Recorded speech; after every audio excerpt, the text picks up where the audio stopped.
This video shows how to install the Dialpad, SMS texting, and Zoho CRM extension. You're going to find this extension in the marketplace. If you need the direct link, let us know. We will be able to email it to you. But basically, once you click on the extension in the marketplace, you'll get to this page. You're going to continue after agreeing to a term of service. Install it for all users or admins only, or you could even select profiles. Most of our customers will be using the all users option.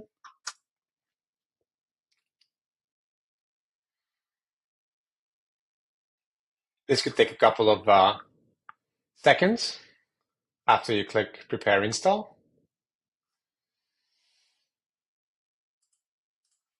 Then you get to a screen like this that it's installing, giving you a status bar. You could navigate away if you desire. It'll still install. We're going to wait for this.